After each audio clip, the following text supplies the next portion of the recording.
જુનાગઢ મહાશિવરાત્રીનો મેળો આપણે જોઈએ કે દર વર્ષે યોજાય છે. ત્યારે 2026માં ફેબ્રુઆરી મહિનામાં મેળો યોજાણો હતો. ત્યારે અમારા દ્વારા આ મેળાના ખર્ચ બાબતે આરટીઆઈ કરવામાં આવી હતી.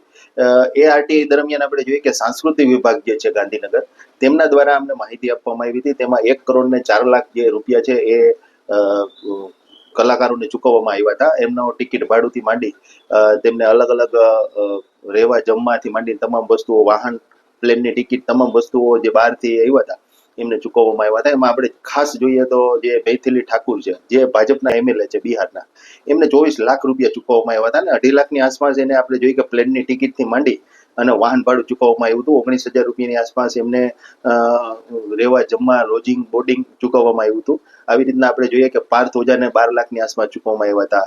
અઘોરી ગ્રુપને 10 લાખ રૂપિયા ચૂકવવામાં આવ્યા હતા. આવી રીતના અલગ અલગ કલાકારો છે એમને મોટા પાયે પૈસાઓ ચૂકવવામાં આવેલા છે. ત્યારે આપણે જોઈએ કે એક બાજુ નાના નાના જે ગુજરાતના કલાકારો છે, જુનાગઢના આસપાસના વિસ્તારના જે નાના નાના કલાકારો છે, એમની અવગણના કરવામાં આવેલી છે. એટલે 5,000, 10,000 થી માંડીને નાની નાની નજીવી પુરસ્કાર રૂપે રકમ આપી દેવામાં આવી છે. જ્યારે ભાજપના જ આપણે જોઈએ કે એમએલએને 24 લાખ રૂપિયા અને પ્લેનની ટિકિટો આપી દેવામાં આવી. ત્યારે આપણે એક બાજુ જે ભવનાથમાં જે મેળો વર્ષોથી થાય છે, ત્યાં કલાકારો ફ્રીમાં ભજન, ભોજન અને આપણે જોઈએ કે અન્નક્ષેત્રવાળા છે એ ફ્રીમાં રાત દિવસ સેવા આપે છે. ભજન, ભોજન તમામ વસ્તુઓ ફ્રીમાં કરાવે છે. ઉતારા મંડળ આ મેળામાં મોટે પાયે સુવિધાઓ કરે છે યાત્રિકો માટે.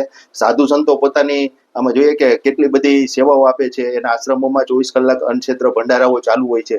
તો આપણે જોઈએ કે એને અનુરૂપ સેવા આપવાને બદલે આપણે જોઈએ કે રાજ્ય સરકાર માંથી કરોડો રૂપિયા છે એ કઈ રીતના પાણીની જેમ તાઇફાઓમાં વાપરી દેવામાં, આ એક ઇવેન્ટ સ્વરૂપે આ જે મેળો છે એમાં ચૂકવી દેવામાં આવે છે. ખાસ કરીને આપણે જોઈએ તો સનાતન સંસ્કૃતિ જે છે, હિન્દુ સંસ્કૃતિ છે, એ મુજબ જે મેળો થવો જોઈએ એ રીતના મેળો નથી થયો.